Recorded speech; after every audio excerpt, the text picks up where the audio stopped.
যেমন ধরুন, আপনারা জানেন যে ওসমান হাদির জানাজা নিয়ে লক্ষাধিক মানুষ ঢাকা শহরে জড়ো হয়েছে এবং তাদের দিকে আপনারা একটু খেয়াল করে দেখবেন যে প্রায় সারা বাংলাদেশের প্রায় সকল মাদ্রাসা থেকে এই ছাত্রদেরকে বা মাদ্রাসা শিক্ষকরা তাদের যে বাহিনী তারা এসছে এবং জামাত শিবির তারা এসছে, সারা বাংলাদেশ থেকে তারা ঢাকায় চলে এসছে এবং যারা এই জুলাই বিপ্লবের রাজনীতি করেন তারা বলেছিলেন যে বিশেষ করে সার্জিস আলম উনি বলেছিলেন যে আল্লাহ আমাদেরকে আরেকটা সুযোগ দিয়েছে 5 আগস্টের পর থেকে, আমরা ওই সময় যে ভুল করেছি সরকার গঠন বিষয়ক ওই ভুল এখন আর করব না। তারপরে এদের পক্ষ থেকে আরো বেশ কয়েকজন নেতা তারা বললেন যে তারা বিপ্লবী সরকার গঠন করবেন এবং কেউ কেউ বললেন যে সর্বদলীয় সরকার গঠন করবেন, কেউ কেউ বললেন যে অমুক অমুক উপদেষ্টা তাদেরকে এক্ষুনি পদত্যাগ করতে হবে।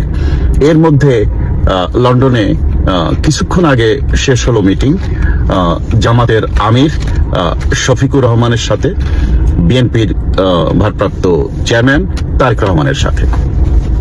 তাদের ভেতরে বেশ দীর্ঘ সময় ধরে মিটিং হয়েছে এবং এই মিটিং এ সব তো জানা যাবে না, অনেক কিছু তাদের নিজস্ব বিষয় আছে, তবে আমাদের বিভিন্ন সোর্সের মাধ্যমে আমরা যতটুকু জানতে পেরেছি এইটুকু আমরা শেয়ার করতে পারি।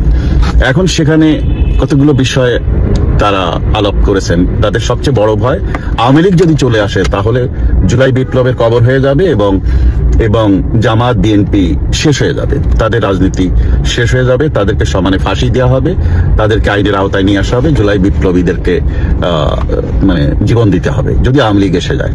এখন যেহেতু বিভিন্ন দেশের রাশিয়া, আমেরিকা, চীন, ভারত, ইউরোপ বিভিন্ন দেশ থেকে চাপ আসছে আওয়ামী লীগ সহ সকল দলের অংশগ্রহণে নির্বাচন, একটি অংশগ্রহণমূলক সুন্দর নির্বাচন ব্যবস্থা করা।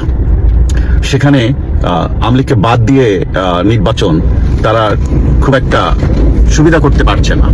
আর এই অবস্থায় যদি নিজেদের মধ্যে গোলমাল চলে, যারা জুলাই বিপ্লবের স্টেক হোল্ডার এই দলগুলো যদি ঐক্যবদ্ধ না থাকে তাহলে এই ফাঁক দিয়ে আওয়ামী লীগ চলে আসবে।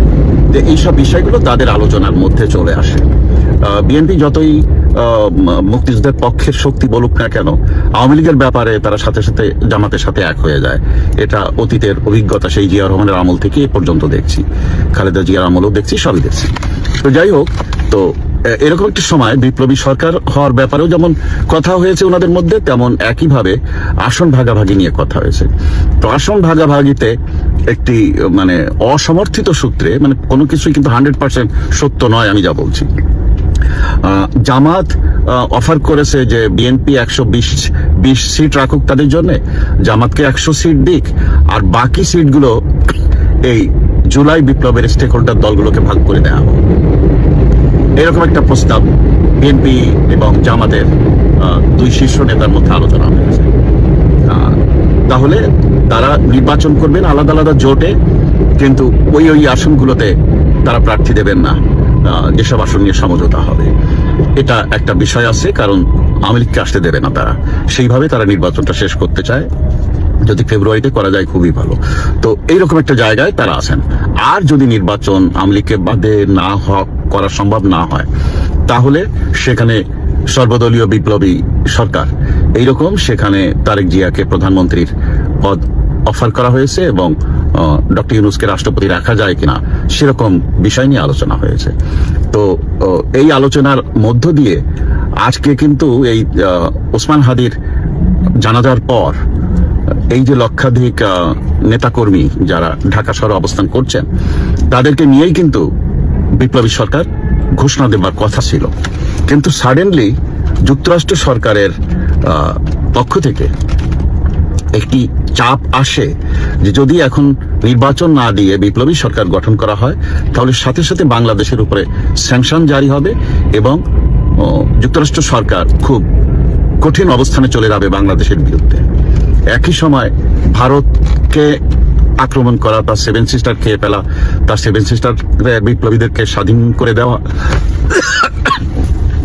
ইত্যাদি নানান যে পরিস্থিতি তৈরি হয়ে সেখানে ভারতের অবস্থান কি হবে সেটাও আপনারা বুঝতে পারছেন। সব মিলায় দেশ একটা অরাজক পরিস্থিতির মুখোমুখি। এরকম সময় যদি কেউ কথা বলে সেই সাহস যেন না দেখায়, তার জন্য তারা একের পর এক মব করছেন এই ওসমান হাদির মৃত্যুর ঘোষণা জানার সাথে সাথেই। এদের মূল উদ্দেশ্য হলো যদি কেউ বাধা হয়ে দাঁড়ায় তারা যেন সাহস না দেখায়।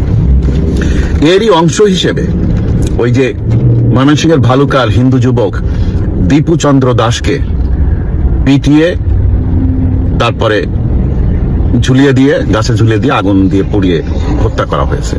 তার উপর একটা দোষ দেওয়া হয়েছে যে সে আমাদের নবীজিকে নাকি অপমান সূচক কোনো কথা বলেছে। এরকম কোনো প্রমাণ পাওয়া যায়নি। এমনকি পুলিশও বলছে তার চাকরির জায়গায় তার মালিকের সাথে তার যে দ্বন্দ্ব ছিল, সেই মালিকের পক্ষরাই চাকরির যাদের সাথে চাকরি করে তারাই এরকম একটা দুর্নাম তুলে এই জঙ্গিদের হাতে, এই হুজুরদের হাতে তুলে দিয়েছে দীপুচন্দ্র দাসকে। তাকে কোনো কথা বলার সুযোগ দেয়নি, তাকে মেরেই ফেলেছে। এই বিষয়টা আন্তর্জাতিক অঙ্গনে ব্যাপক প্রচার হয়েছে, কারণ এখন তো অনলাইনের যুগ, সবার হাতে ফোন।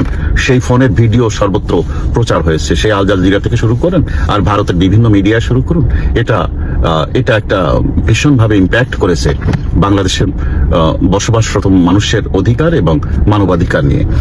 একটা দেশে যখন এইরকম পরিস্থিতি তৈরি হয়, সেই দেশের সম্মান বা সেই দেশের অধিকার বা সেই দেশটা সম্পর্কে বিশ্বের কোন দেশের সামনে আপনি মাথা উঁচু করে সেই দেশটার সম্পর্কে কিছু চাইতে পারেন বা দাবি করতে পারেন বা আলোচনা করতে পারেন? বাংলাদেশের বিভিন্ন ইনভেস্টররা, বিভিন্ন ব্যবসায়ীরা, যারা উদ্যোক্তা, তাদের সাথে কথা বলে দেখেন। তারা যখন বিদেশের বহু দেশ আছে তাদের সাথে যখন ইনভেস্টরদের সাথে যখন কথা বলে বিনিয়োগের জন্য, তখন তারা কিন্তু জানতে চায় না তোমার বাপের নাম কি, তোমার বাড়ি কোথায়, তোমার লেখাপড়া কতটুকু, একটু জানতে চায় না। তাদের প্রথম প্রশ্ন এসেছে বাংলাদেশ সম্পর্কে, বাংলাদেশ কেমন কান্ট্রি। তা একজন উদ্যোক্তার একটা নির্ধারিত টাইম থাকে তার বক্তব্য রাখার, তার অর্ধেকের বেশি সময় চলে যায় বাংলাদেশকে বোঝানোর, বাংলাদেশ রাষ্ট্রটা কেমন, তারপরে আসে তার ব্যবসায়িক সাবজেক্টে। কিন্তু এখন বাংলাদেশ এমন একটা জায়গায় আন্তর্জাতিকভাবে প্রচারণা পাচ্ছে জঙ্গিবাদ বিষয়ক, জঙ্গি বিষয়ক কার্যক্রম হিসেবে। তাতে ব্যবসায়ীরা বিদেশিদের সাথে তাদের ব্যবসা বিষয়ক আলোচনা শুরু করতে, তাদেরকে আকৃষ্ট করতে সাংঘাতিক বিপদে পড়ছে। এখন আসেন, গত 16 মাস ধরে এই যে ভারত বিরোধী যে কর্মকাণ্ড, 7 সিস্টার খেয়ে ফেলা, 7 সিস্টার স্বাধীন করে দেওয়া, ভারত দখল করা, দিল্লি দখল করা, কলকাতা দখল করা ইত্যাদি, এটা কেন হয়েছে বা এর অর্জন কি হবে, এর ফলাফল কি হবে? দেখুন, বাংলাদেশ একটা ছোট্ট দেশ, ভারত একটা বিশাল দেশ। সামরিক শক্তিতে ভারত এখন বিশ্বের 4র্থতম স্থানে আছে, আর বাংলাদেশ হলো 37তম স্থানে। তো এই তুলনা তো হয় না, কিন্তু এটা হলো কি, এটা শ্রীলঙ্কাতে হয়েছে, এটা বিভিন্ন জায়গায় হয়েছে। সেটা হলো যে আপনার ইন্ডিয়া আউট, মানে ভারত বিদ্বেষ এইটা ছড়াতে হবে। ছড়ালে কি হবে, এরা কেউই 7 সিস্টারে আক্রমণ করতে যাবে না। এই হাসনা সার্জিসরা, এই যারা রাজনৈতিক বক্তব্য দিচ্ছে, এমনকি বিএনপি বা জামাত, এরা কেউ কিন্তু ভারতের সাথে যুদ্ধ করতে যাবে না। এমনকি ইলেকশনে শেষ হয়ে গেলে ওরা ভারতের সাথে সবচেয়ে বেশি বন্ধুত্ব করবে। এমনকি গত 16 মাস ধরে মনে হচ্ছে না যে ভারতের সাথে বাংলাদেশের কোনো ভালো সম্পর্ক নেই। কিন্তু ব্যবসায়ীদের কাছে খোঁজ নিয়ে দেখেন, আগে শেখ হাসিনা সরকারের আমলে যে পরিমাণ ব্যবসা ছিল, তার চেয়ে এখন বেশি জিনিসপত্র আমদানি করা হচ্ছে ভারত থেকে। তা কিন্তু প্রচার হয় না, কিন্তু আপনারা যদি ভেতরে খবর জানতে পারেন, জেনে দেখেন। তো এরা আসলে কিছুই করবেন, এদের মূল উদ্দেশ্য হলো ভোট ব্যাংক বাড়ানো। সাধারণ মানুষের মধ্যে এরকম একটা হয়ে যাবে যে ভারত আমাদের শত্রু, ওদের বিরুদ্ধে কেউ কথা বলার সাহস পায়নি, আওয়ামী লীগ ওদের বিরুদ্ধে বলেনি, এরা বলছে ভোটটা এদেরকে দাও।